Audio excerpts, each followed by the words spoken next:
కల్కి 2898 ఏడి రిలీజ్కి ముందే all India records smash.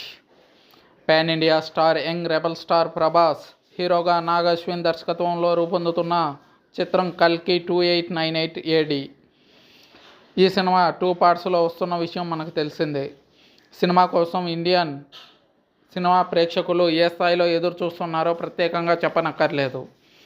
Pan India image ఉన్న ప్రభాస్ కల్కి 2898 ఏడీతో వరల్డ్ హీరోగా మారబోతున్నారు. వరల్డ్ స్థాయి టెక్నీషియన్స్తో ఈ సినిమాని రూపుదిద్దుతున్న విషయం మనకు తెలిసిందే.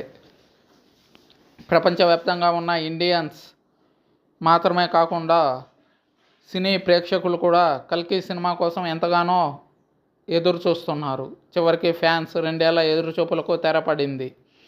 ఈ నెల 27వ తేదీన విడుదల కాబోతున్న కల్కి సినిమాకు సంబంధించి అడ్వాన్స్ బుకింగ్ స్టార్ట్ అయింది. విశ్వసనీయంగా అందుతున్న సమాచారం ప్రకారం కల్కి 2898 ఏడి సినిమా అమెరికాలో ఫ్రీ సేల్ ద్వారా ఏకంగా $2 మిలియన్ రాబట్టిందని సమాచారం తెలుస్తుంది. ఈ సినిమా విడుదల అవ్వక ముందు అడ్వాన్స్ బుకింగ్ ద్వారా ఓవర్సీస్లో ఏకంగా $15 మిలియన్ వసూళ్ల నమోదు అయ్యే అవకాశం ఉంది అంటూ బాక్సాఫీస్ వర్గాల వారు అభిప్రాయం వ్యక్తం చేస్తున్నారు. సినిమాకు ఉన్న బజ్తో పాటు హాలీవుడ్ రేంజ్ సినిమా అవ్వడం వల్ల ఇతర భాషల్లో కూడా ఈ సినిమాను చూసేందుకు జనాలు ఆసక్తి కనబరుస్తున్నారు. ఉత్తర అమెరికాలో మొత్తం 210 ఐమాక్స్ షోలు ఇప్పటికే షెడ్యూల్ చేయబడ్డాయి. విడుదలకు ఇంకా సమయం ఉంది కాబట్టి ఈ సంఖ్య రెట్టింపు అయ్యే అవకాశాలు ఉన్నాయంటూ విశ్లేషకులు అభిప్రాయం వ్యక్తం చేస్తున్నారు.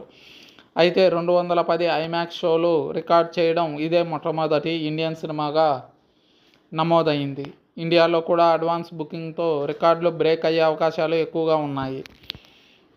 ఇప్పటిదాకా ఏ ఇండియన్ సినిమాకి దక్కని భారీ రిలీజ్ అమెరికాలో కల్కి సినిమాకి దక్కడం ఖాయం అంటూ అక్కడి బయ్యర్లు అభిప్రాయం వ్యక్తం చేస్తున్నారు.